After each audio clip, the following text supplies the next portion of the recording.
As the intro alluded to, I pastor a church called The Table. We just got started last fall. We just got done with year one. We're stepping into our sophomore season, trying to avoid the sophomore slump, doing what we can. I don't know all of you that well, and so I don't want to make like a premature assumption on you, but I don't know if you know how good you got it, because Reverend Dwayne Davis is about as good as it gets. He is about as good. My people would do anything to have Pastor Davis. Am I right? My people would do anything to have Pastor Davis as their pastor, and it's taken me about $1,700 in therapy just to come to terms with that reality, but it's true. It's true.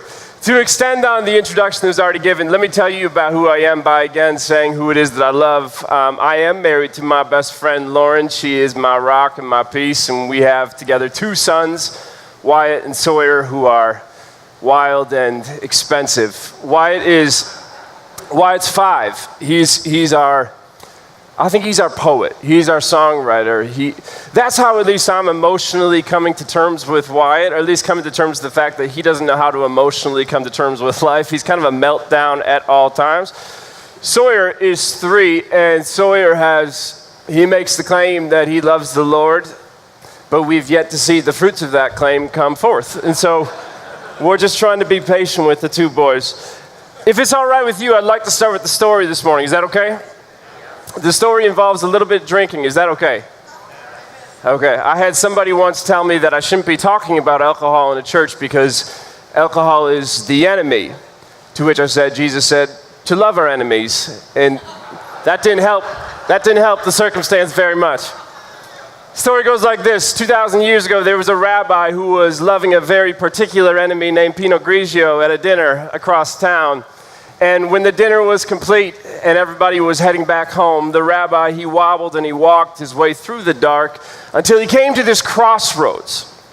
And the crossroads was a pivotal crossroads. It was a crossroads where he needed some clarity in this moment. Because if he were to go left, where he would end up going is towards a Roman military outpost, a place that he doesn't want to be, with people there who don't want him to be there. But if he were to go right, he'd be about a block away from his house, and all would be well. Morning would come soon enough. Now for you and I, that seems like a basic decision to be made. I mean, there's dire stakes at hand, but you and I are sober right now. It is about 10 in the morning, and so it's a little different situation for the rabbi in this moment. He hangs a left where he's supposed to be going right, and within 10 minutes of his wobbling and wandering down the road, he runs into a Roman wall. And there is a soldier standing there, and the soldier starts shouting at him. Soldier says, "Who are you? And what are you doing here?" Rabbi's taken aback. Wasn't expecting this, expecting to find his house. This isn't what he went looking for. So he doesn't know what to say. He has nothing to say. Soldier shouts again, "Who are you? And what are you doing here?" This time, a little sobriety starts to sink into the rabbi's bones, and his back straightens up a little bit, and he takes a step forward. And he looks the soldier in the eyes. And he says, "How much are they paying you to do what you do?" 100 denarii, the soldier says. The rabbi takes another step forward, and he looks deeper into his eyes, and he says, "I will pay you double that if you come to my house every morning for the rest of my life, and you ask me those 2 questions every day for the rest of my life. Who are you? And what are you doing?" I love that story because I find myself often living in those questions. As a pastor, I find myself helping people to clarify the question of who are you. I desire to see people actually understand that their identities are rooted in love and not lies, that they are children of God, no questions, no nothing else attached. That's who you are. And from that place of knowing who you are, then we can work towards what it is that you are here to do. I love those questions because they're everything to me. I love that story because I live in those questions. And I love that story because the rabbi almost didn't. You see, I've been telling that story for a long time, and I think about that story for the longest time just as the power in those questions that are being asked with who are you and what is it that you're here to do? But it's not just the power in the questions, it's also a power in the place. Had the rabbi gone right, he would have ended up safe and sound back at his house. But instead, he went wrong, and he found himself stumbling inside of a home. Had he gone where he was supposed to go, he would have avoided all of the mess. He would have been stable, secure. But because he went where he wasn't supposed to go, he ended up in a place of substance, asking him deeper questions than just, where is your bed for the night? The rabbi was at this crossroads, and he makes the wrong choice, which ends up taking him to the right place. I think about that story whenever I think about the text that we read tonight.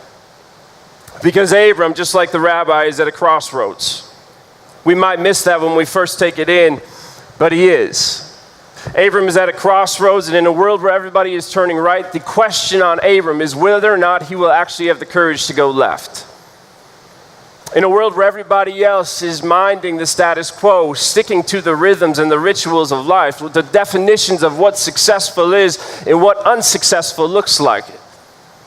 In a world where everybody plays a part in the patterns that have been put out for them, Abram's saying, you go that way even if everybody else goes this way. And that's a task that is easier said than done. But when we look at the story, we understand why it is that Abram ultimately says yes, because it's not like he has much reason to say no. He doesn't have much going on for him at this point in the story. From the text that we just took in, I don't know if you caught this, but Abram's a nobody. If this were a movie, we would turn it off. He is 75 years old, and he is a shadowy figure. He is a body that is lost in the blur. We know nothing about him. All we know is that he is Terah's son, Nahar and Haran's brother, and Sarai's sweetheart. This group of people who left the land of Ur to land in the land of Haran. Haran, a city whose name means parched or thirsty. A city whose name means not enough. Something is missing, insufficient. The text says in chapter 11, before we get to this chapter 12, that they settled in the land of thirsty. Are you hearing what the story is saying? The story that we are stepping into this morning is telling us that Abram's story has settled and stalled in a thirsty place. And the tragedy is that it says nothing about him reaching for water. But the beauty of it all is that it tells us that there is a water that reaches for him.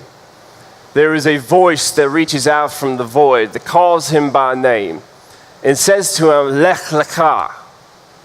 Lekh, Lekha. Which we read in our English translations as go away from that place, but in the Hebrew it actually means go towards your person. You go towards you. This is not an anxious demand to pack your bags and hit the road. This is not the screaming of God saying, run for your life. This is saying there are some things in you that you have yet to see, and now is a good time to see it.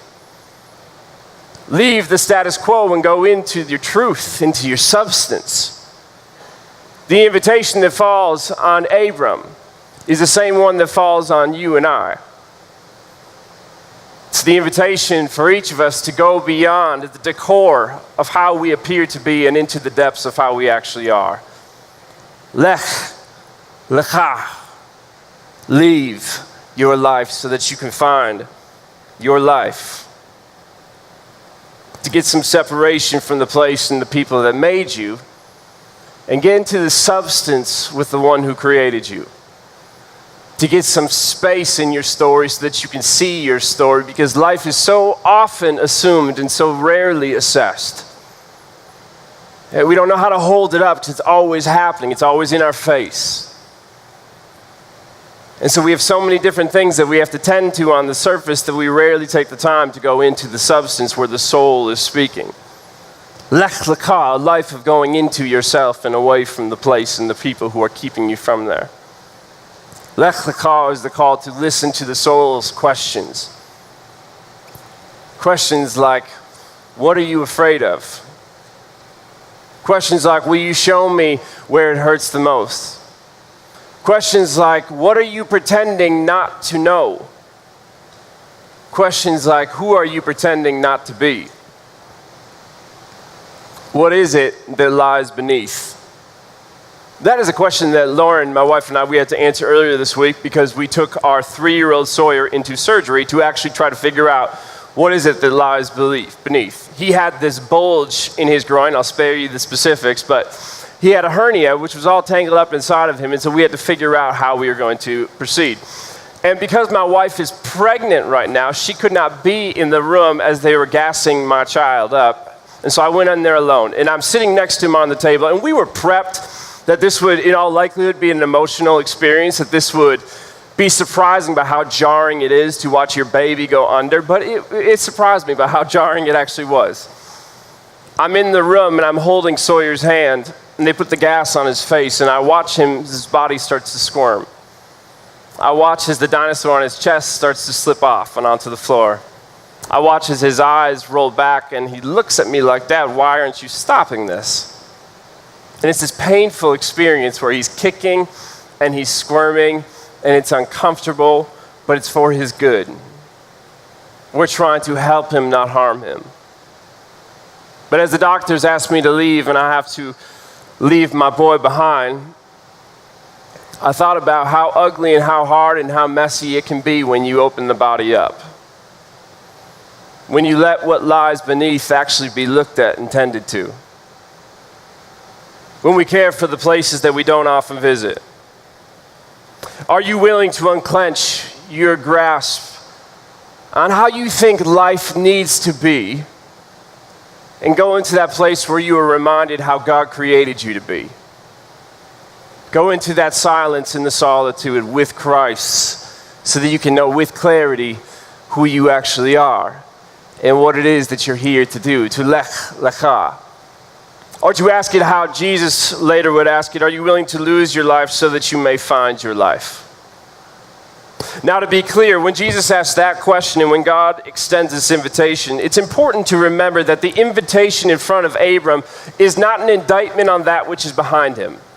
You cannot lose a life until you first have lived a life. You can't lose yourself until you have a self that has been built.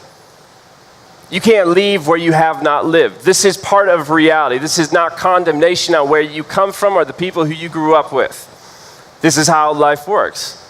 The moment that after we are born, after God knits us together in our mother's womb, knits us together with our lips, hips, and fingertips, the moment that knitting stops and we walk out, well, the people in the place that we are received by, they pick up where God left off. And so we start making our lives. Human beings are born, but human beings are also made. We copy and paste. When I first started playing music, I didn't start writing my own songs. I started playing Johnny Resnick songs and Bob Dylan songs and James Taylor songs. You have to build a framework in order to forfeit the framework that was built. You have to have some kind of house in order to actually find your true home. So the invitation in front of Abram is not an indictment on that which is behind him. But there is a reality, unless you come to that place where you recognize that this is a house and I was born for a home, then you can easily confuse the script that you were handed with the story that you were born in. And so many of our lives are lived on the surface and away from the substance because we get confused by that which is a script and we forget that we were born with a story. Do you know who you are? Do you know what you're here to do? The ask on Abram, the ask on all of us is not to denounce our family. It's not to divorce ourselves from the land. It's merely to dissect all that we've inherited and received since we were born. It's to look at it carefully, to look for the why behind all of our whats, to stop white-knuckling all of our answers and start opening up to brand new questions. When God calls Abram, he's not saying, forget all that, that's terrible. He's saying, hold it up and look at it, examine it for the merit inside of it. How carefully have you assessed your life? How much do you know who you actually are? When Abram walks into the woods away from the house and goes into the home where he can live, he reminds us of what Jesus always talked about. I mean, we sing songs about how Jesus is the answer, how Jesus found us, and that's true. But let's also just remember that Jesus cannot be the answer until we are the ones with questions.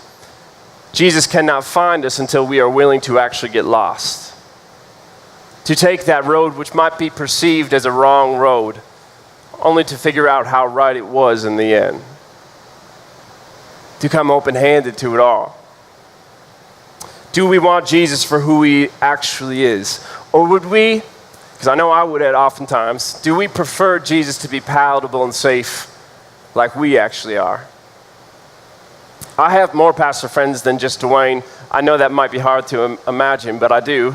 And in the churches that I go to, it's always struck me how we talk about Jesus, because in the scripture, Jesus is given three very clear identities, more than that, but three primary ones that we have carried on in the tradition of the church. We have talked about Jesus as the king, the priest, and the prophet.